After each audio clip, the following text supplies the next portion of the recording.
The member for Griffith. Thanks, Mr Speaker. My question is to the Prime Minister. I refer to the Prime Minister's previous answers and also to the Minister's previous answer. Is the Prime Minister aware that guests at the Chairman's panel weekend were warned that, and I quote, "There will be no buggy parking at the helipad"? Every day this almost $500 million lump sum payment becomes increasingly ridiculous. When will the Prime Minister demand the funds be returned so that they can be properly managed by government agencies? The Leader of the House on a point of order. Mr Speaker, the Members on my left. The member prefaced her question with she referred to the Prime Minister's previous answer. The Prime Minister didn't answer the question that was answered by another minister.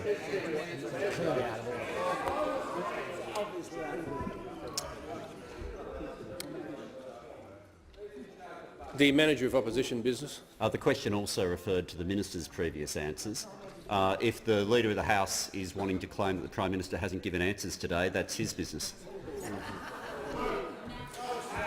I'm going to be very generous. The Leader of the Opposition makes an inarguable point. The Prime Minister did not answer a question on the matter. He may have been asked one and he referred it to the Minister for the Environment. So I'll allow the member for Griffith a chance to rephrase the question. Kind of you, Mr Speaker. I suspect it... I'm sorry? I said it's very kind of you, Mr Speaker. Thank you. That's okay. You said something else.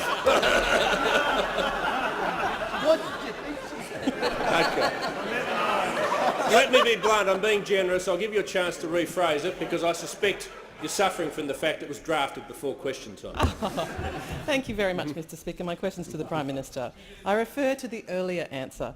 Is the Prime Minister aware that guests at the Chairman's panel weekend were warned that, and I quote, "There will be no buggy parking at the helipad"? Every day this almost $500 million lump sum payment becomes increasingly ridiculous. When will the Prime Minister demand the funds be returned so that they can be properly managed by government agencies? Prime Minister has the call. Thank you, Mr Speaker. I refer the honourable member to the previous answer by the Minister for the Environment and Energy. I can understand the shock of unfamiliarity that the honourable member has to learn that members of the Chairman's panel, according to the statement from the Foundation, paid for their own accommodation. That would fly in the face of many great traditions of the Labor Party, not least that practised by the Leader of the Opposition, whose latest reef trip was paid for by Geoffrey Cousins. The member for Forrest. Thank you, Mr Speaker.